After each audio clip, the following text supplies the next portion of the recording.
আমাদের বিয়ের ৩ বছর পর আমার হাজবেন্ডের মনে হয়েছে আমার সাথে সে আর মানিয়ে গুছিয়ে সংসার করতে পারবে না। এক কথায় আমি তার জন্য পারফেক্ট নই। তাকে যখন আমি বললাম আমাদের ১.৫ বছরের একটা মেয়ে আছে, ওকে জন্ম দেওয়ার আগে বিষয়টা ভাবা উচিত ছিল তোমার, তখন সে উত্তরে বলছে ভাবা ভাবির কি আছে, মেয়েটা যেহেতু তোমার কাছে, তুমি ওকে রাখতে না পারলে আমার কাছে রেখে যেও। আমার স্বামীর কথা শুনে আমার বান্ধবী অপলক দৃষ্টিতে আমার দিকে তাকিয়ে আছে। কয়েক মুহূর্তের জন্য ও ভেবে পেল না আমার মাঝে কিসের কমতি। লম্বা আকর্ষণীয় ফিগার, উজ্জ্বল ফর্সা মায়াবী চেহারা, পড়ালেখা যেন স্মার্ট একটা মেয়ে আমি, এটাই সে বলছিল আমাকে। অথচ তারপরেও আমার হাজবেন্ড আমাকে তুচ্ছতাচ্ছিল্য করছে। এটা সে কোনোভাবেই মেনে নিতে পারছে না। যে বিবাহিত একটা বেবি আছে, এটা অপরিচিত কেউ ধরতেই নাকি পারবে না। অথচ তারপরেও আমার হাজবেন্ডের কাছে আমি পারফেক্ট নই, এটা সে কোনোভাবেই মেনে নিতে পারছিল না। আমার বান্ধবী বলল, তোর মতো সুন্দরী বউকে সে অবহেলা করছে কেন বুঝলাম না, সে কি ডিভোর্স চেয়েছে তোর কাছে? তখন আমি উত্তর দিলাম, ডিভোর্স না চাইলেও আচার ব্যবহারে বুঝিয়ে দিচ্ছে ডিভোর্সের ব্যাপারটা।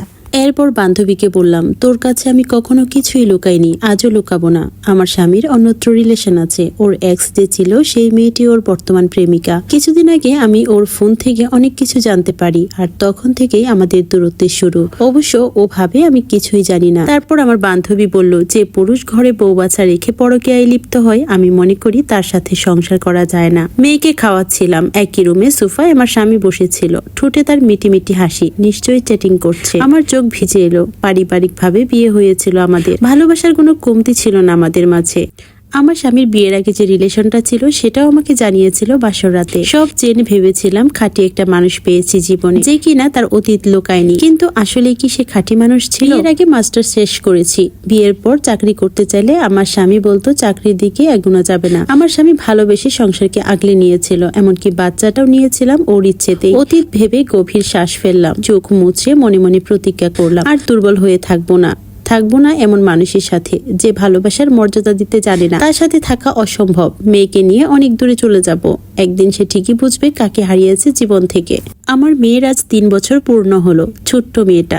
এখন মেয়েকে নিয়ে বাবা মায়ের সঙ্গে থাকি। ৬ মাস হলো একটা প্রাইভেট কোম্পানিতে চাকরি করছি। মেয়েকে নিয়ে বেশ ভালোই কাটছে দিন। আমার ছোট্ট প্রিন্সেসকে পিঙ্ক কালারের একটা গাউন পরিয়ে ড্রয়িং রুমে নিয়ে আসলাম। ওর দিকে তাকিয়ে ছলছলে তাকিয়ে মৃদু হাসলাম। আমার ছোট্ট পরিটার দিকে তাকিয়ে ভাবছিলাম, আমার পরিটার কি দোষ ছিল? বাবার আদর কি জিনিস বুঝলো না মেয়েটা। ওর পাষাণ বাবা ১.৫ বছরে একবারও কি পারতো না ওকে একটু দেখতে আসতে? ফাইজার কেক কাটার প্রস্তুতি নিচ্ছিলাম, এমন সময় কলিং বেল বেজে উঠলো। বাবা দরজা খুলে দেখলো এছাড়া একজন ছেলে দাঁড়িয়ে আছে, আর তার হাতে বড় একটা গিফট বক্স। ছেলেটা বলল, ফারহানা নিতু আসছেন, এই গিফটটা ওনার মেয়ের জন্য। আমি এগিয়ে এসে বললাম, আমি ফারহানা নিতু। গিফট কে পাঠিয়েছে? লোকটার পরিচয় আমি জানি না, গেটের বাইরে থেকে আমাকে এই বাসার ঠিকানা দিয়ে পাঠিয়ে দিয়েছে। প্লিজ নিন এটা, আমার যেতে হবে। রাত ১১টা বাজে। আমার মেয়ের জন্মদিনের অনুষ্ঠান শেষ করেছি সন্ধ্যার আগে। পুরো বিকেল জুড়ে দৌড়াদৌড়ি করে ক্লান্ত হয়ে ঘুমিয়ে পড়েছে সন্ধ্যায় মেয়েটা আমার। এখন একটু ফ্রি হয়ে রুমে এসেছি।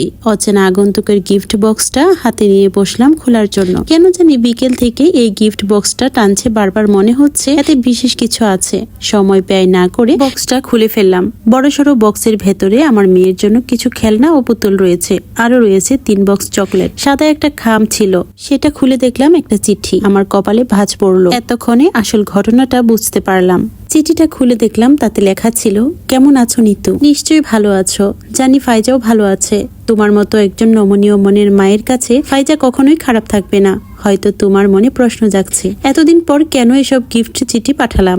সত্যি বলতে একটা মানুষ তখনই নিজের ভুল বুঝতে পারে যখন সে একদম একা হয়ে যায়। আমি বড্ড একা হয়ে পড়েছি নিতু। তুমিও ফাইজা চলে যাওয়ার পর নিজেকে মনে হয়েছিল মুক্ত পাখি। তবে সময়ের সাথে সাথে বুঝতে পারি আসলে আমি মুক্ত পাখি নই, আমি একজন সর্বহারা পাখি, যে কিনা নিজের করা ভুলে তোমার মতো জীবন সঙ্গী হারিয়েছি, মেয়েকে হারিয়েছি। তোমার অভাবটা আজ আমি হারে হারে টের পাচ্ছি নিতু। তোমাকেও ফাইজাকে দূর থেকে দেখে সামনে যাওয়ার সাহস ওঠে না কখনো।